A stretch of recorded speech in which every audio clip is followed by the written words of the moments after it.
विजय पार जाणार। या क्षणाची एक मोठी बातमी साताऱ्यातून उदयनराजे भोसले यांचा औपचारिक विजय आता होतोय। साताऱ्यात उदयनराजे भोसले यांच्या औपचारिक विजयावर शिक्कामोर्तब होत आहे। उदयनराजे भोसले यांच्या विजयाची आता केवळ औपचारिकता बाकी राहिली आहे। पुढच्या काही क्षणात औपचारिक विजयाची घोषणा कदाचित निवडणूक आयोगाकडनं होईल। साताऱ्यामध्ये उदयनराजे भोसले यांची ही दृश्य काही क्षणांपूर्वी आलेली होती। सगळे समर्थक एकत्र जमलेले होते। उदयनराजे भोसलेंच्या डोळ्यात अश्रू होते। त्यांनी हात जोडले, समर्थकांचे आभार मानले। शेवटच्या क्षणापर्यंत उमेदवारी मिळावी म्हणून सुद्धा त्यांना जगडावं लागलं आणि उदयनराजेंच्या समर्थकांचा हा जल्लोष आपण बघतोय। विजयाची फक्त औपचारिकता राहिलेली आहे। कदाचित विजय निश्चित मानला जातोय म्हणून समर्थक कदाचित इतके आनंदी आहेत, पण आपण बघतोय उदयनराजे स्वतः भावुक झाले। उदयनराजे साताऱ्यातून ही बातमी उदयनराजेंसंदर्भातली ते विजयी आहेत। औपचारिकता फक्त बाकी आहे। तुम्हाला धाकधूक होती उदयनराजेंच्याबद्दल? कारण असं आहे की पहिल्या 3-4 फेऱ्यानंतर ज्या पद्धतीने आकडे बदलत होते, पहिल्या काही फेऱ्या झाल्यानंतर तर असं वाटत होतं की साताऱ्यात राजे पुन्हा एकदा हरणार। मागच्या वेळेला पावसानं आणि यावेळेला अन्य एका गोष्टीने। साताऱ्यातून आपण जाऊयात थेट आपले प्रतिनिधी सचिन जाधव आपल्यासोबत जोडले गेलेत। सचिन, अखेर महाराजांच्या विजयावर शिक्कामोर्तब झालं तर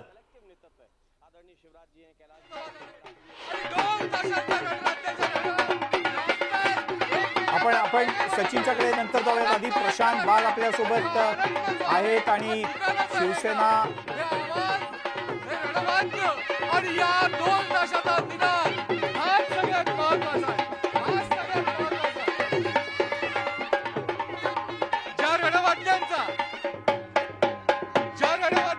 तालावर स्वागत केलं जातंय। त्या रणरागिणी आपल्या सोबत आहेत, नाचतायत, आनंद व्यक्त करतायत, जल्लोष आहे। काय म्हणताय?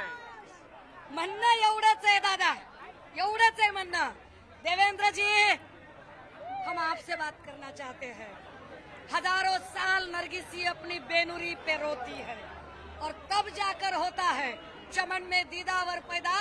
Devendra ji, just wait and watch, Aditya Uddhav Thackeray नाम का दीदावर पैदा हो गया। अनेकांना वेगवेगळ्या प्रकारची नशा असते आणि त्या नशेमध्ये तुम्हाला कोणतीही नशा आहे की इतका तुम्ही आनंदी व्यक्त करताय? साहेब आम्हाला देवेंद्रजींनी संपले म्हटलं, शिल्लक आहे म्हटलं, उभा राहणार नाही म्हटलं। अहो, लल्लू पंजू लोकांना सुद्धा वाघ झाल्यासारखं वाटायला लागलं होतं। आम्हाला नरेंद्र मोदींकडून अपेक्षा नव्हती, पण उद्धव साहेबांच्या वारसाबद्दल सुद्धा प्रश्न निर्माण केले। गलिच्छ पद्धतीने मासाहेब मीनाताईंवर शिंतोडे उडवायचा प्रयत्न केला। या सगळ्यांचा अत्यंत निवडणुकीच्या काळामध्ये या सगळ्याच प्रश्नांचा उहापोह मोठा आला, पण निवडणुकीमध्ये अनेक वेगळ्या गोष्टी पॉप्युलर होतात। सुषमा अंधारे यांच्या तोंडातलं ऐक ना दादा हे वाक्य बरंच पॉप्युलर झालं। हे ऐक ना दादा कुठनं आलं? दादा हो, आम्ही पुन्हा एकदा सांगतो, आम्ही गावाकडची माणसं आहेत। आम्हाला तुमच्यासारखं कस्मोपॉलिटियन काही बोलता येत नाही। आम्ही काही नाकातनं उच्चार करू शकत नाही।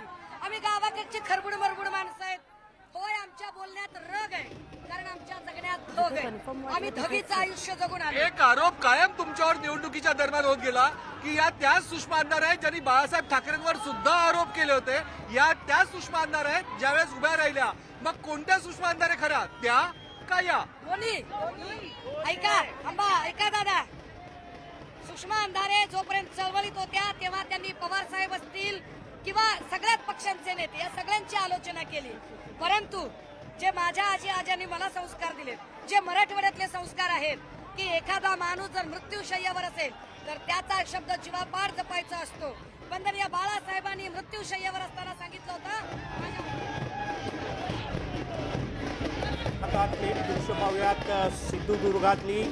रत्नागिरी सिंधुदुर्ग लोकसभा मतदारसंघात केंद्रीय मंत्री नारायण राणे यांनी विजय मिळवला आहे आणि ही निवडणूक ज्यांच्या पडद्यामागून ज्यांच्या नेतृत्वाखाली लढवली जात होती त्या नितेश राणे यांना कार्यकर्त्यांनी उचलून धरलंय आणि रत्नागिरी सिंधुदुर्ग मला वाटतं जर का मी चुकत नसेल तर 15 वर्षानंतर नाही, रत्नागिरी सिंधुदुर्गात तर पहिल्यांदा कमळ फुललंय।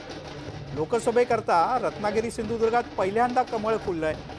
आणि महाराष्ट्रामध्ये दिग्गज लढती जरी असल्या, उमेदवार जरी खूप सारे महत्त्वाचे आणि मोठे असले, तरी 2-4 असे लोकसभा मतदारसंघ ज्याच्यामध्ये रत्नागिरी सिंधुदुर्ग हा प्रामुख्याने होता, ज्याकडे देशाचं लक्ष लागलं होतं. तिथे नितेश राणे हे गुलालामध्ये रंगून गेलेले आहेत आणि विजय निश्चित नारायण राणेंचा. एक छोटासा ब्रेक घेऊ आपण आणि अजून महाराष्ट्रभरामध्ये देशभरामध्ये काय सुरू आहे या सगळ्या संदर्भात बोलूया. पहा फक्त न्यूज 18 लोकमत, महा कव्हरेज न्यूज 18 लोकमतवर.